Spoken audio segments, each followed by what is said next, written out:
Hello, everyone, and welcome to Inspiring Best Living, where we talk about wealth creation, wellness, and well nourished soul.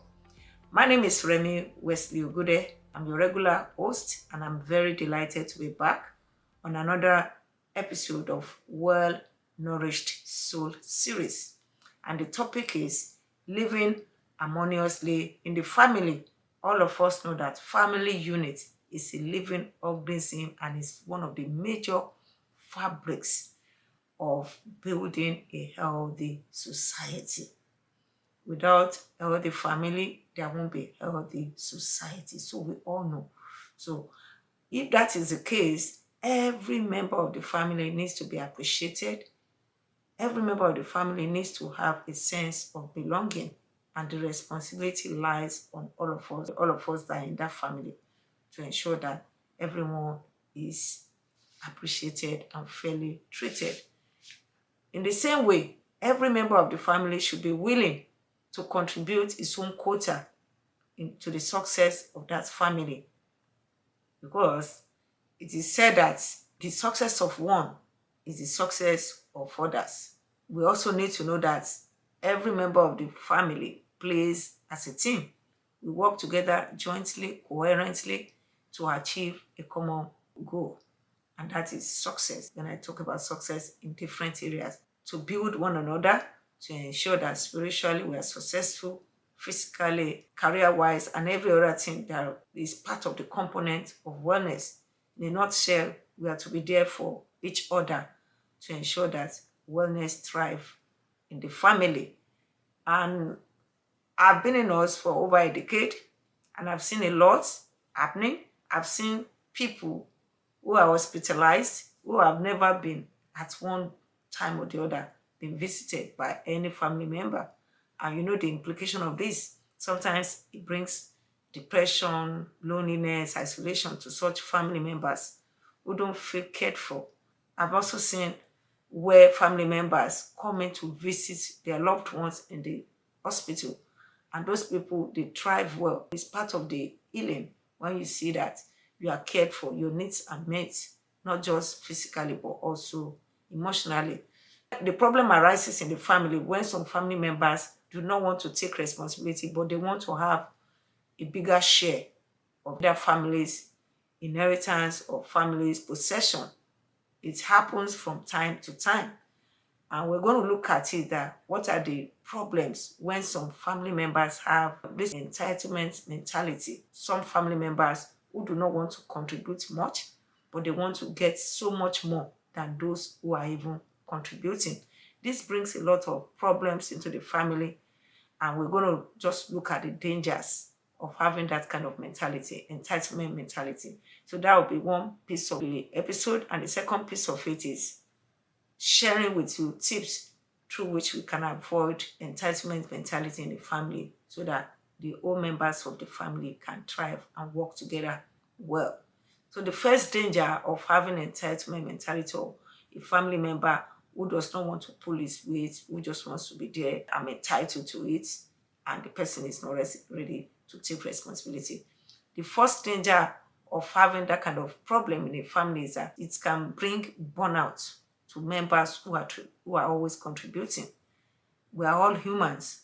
If out of 5 members in a family, only 1 or 2 are always contributing, they are the ones to cook, they are the ones to cut the grass, they are the ones to take care of cleaning, they are the ones that will pack the snow, they do everything. While the other 3 are always on their phone, gisting with their friends, having fun, watching TV, movie. At some point, the ones that are always contributing, especially if they're in the minority, will get burnt out.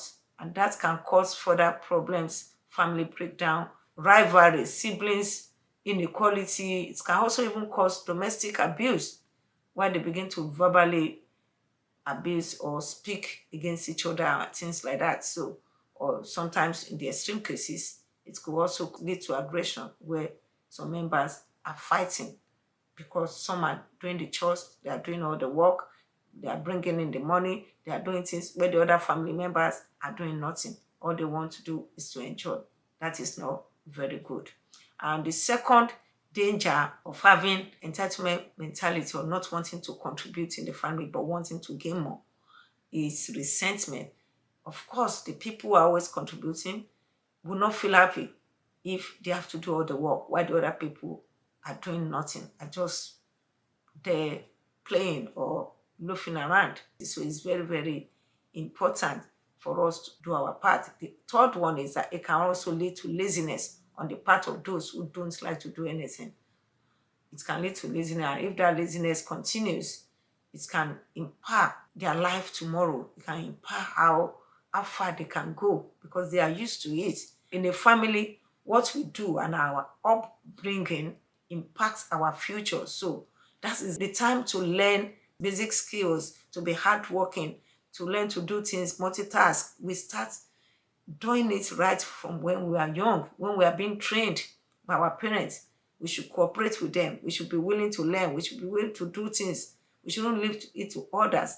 So I'm going to quickly look at steps we can take to discourage entitlement mentality. So if a family is having those kind of members, maybe a child, or maybe even it could be a wife or it could be a husband, and the wife is doing all the work the husband does not want to do, or the husband is doing all the work the wife does not want to, or some of the children.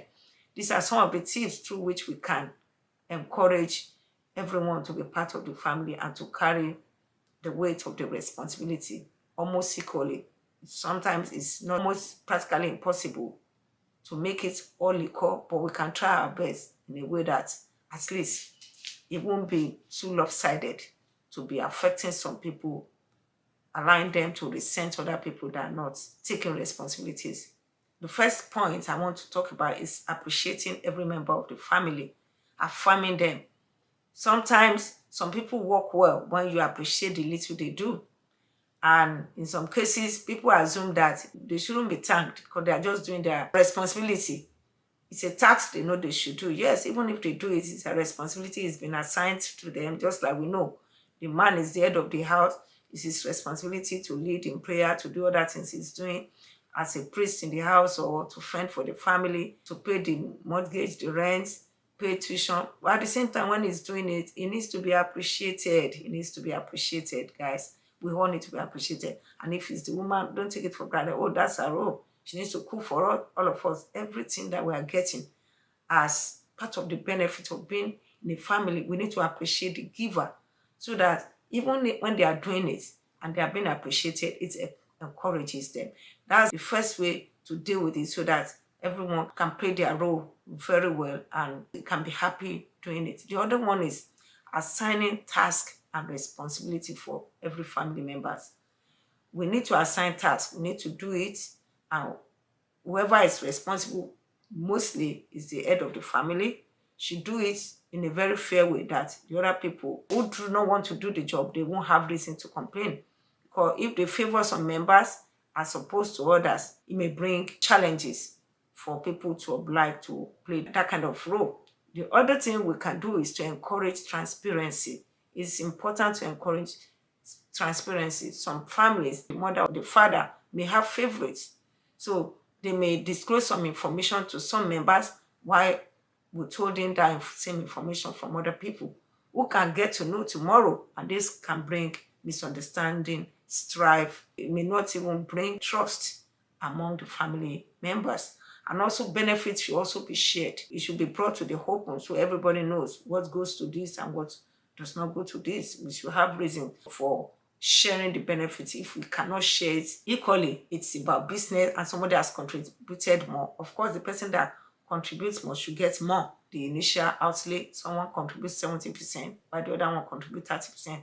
The one that contributes 17%, depending, I'm talking about the children now, I'm not talking about the husband and the wife, may put in that much because it's expecting to get more, and the other person that has contributed 30% would understand. So in that case, benefits, we might want to take that into consideration when we want to share the benefit. But if it is what everybody has worked for and we have all contributed equally well, then everybody should also have the benefits equally distributed.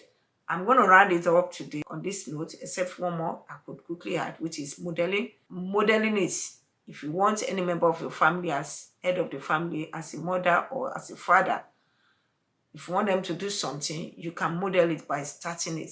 When they see you do it, they also want to do it. It's easier for them to do it once they see their parents doing it. So that also may be helpful. So as I round up today, I want to remind us that this platform is to inspire you in 3 key areas: wealth creation, wellness, and well-nourished soul. Remember, you don't have to choose between being healthy and wealthy. You can have both as icing on the cake of a well-nourished soul. I thank you so much for listening, and I want to encourage you to please share this video with your friends, family, those you think can be inspired through this or who can gain 1 or 2 points from it. And please do subscribe by pressing the notification button so that you can be notified right away when new episodes are out. Again, I'm your host, Remi Wesley Ogude. Till I come your way next time, take care and bye.